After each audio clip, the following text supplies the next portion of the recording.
Hi guys, back in 2019 I was screaming at the screen on almost a weekly basis about harebrained ideas Brexiteers were coming up with to make a square peg fit a round hole.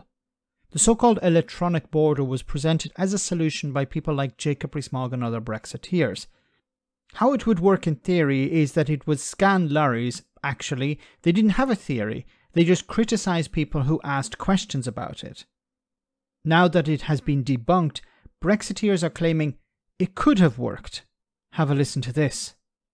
I'm happy to admit I did underestimate how difficult this would be as a Brexiteer, and people were warning about it, and I absolutely did not expect that technology and good faith wouldn't be able to combine to come up with a solution. And I think some of those things, certainly the technology side of it, should have worked. But there are an awful lot of people who don't want this to work.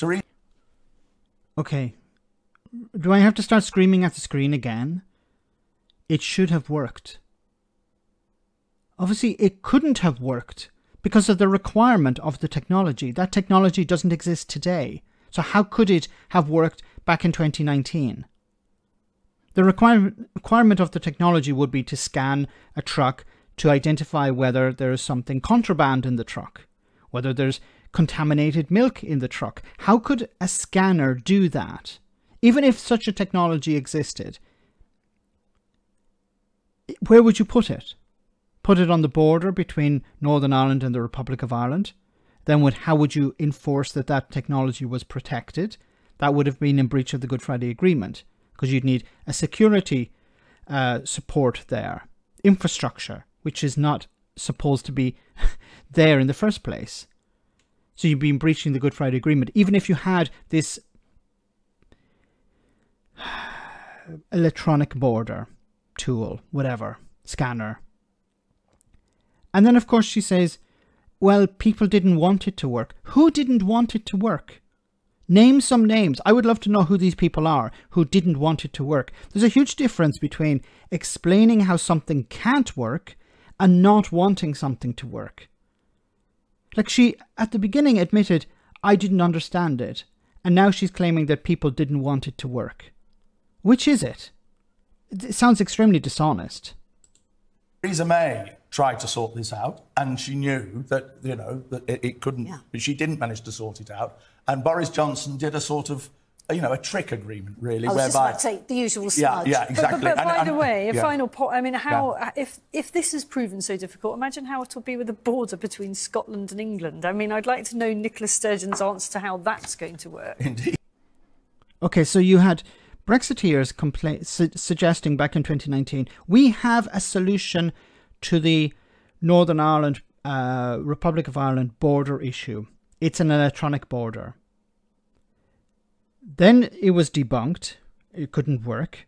Now you have Brexiteers claiming it should have worked. And now you have a Brexiteer claiming that, well, why doesn't Scotland have a solution? So you're claiming to have some sort of solution that should have worked. Then why can't you just use that technology between Scotland and England?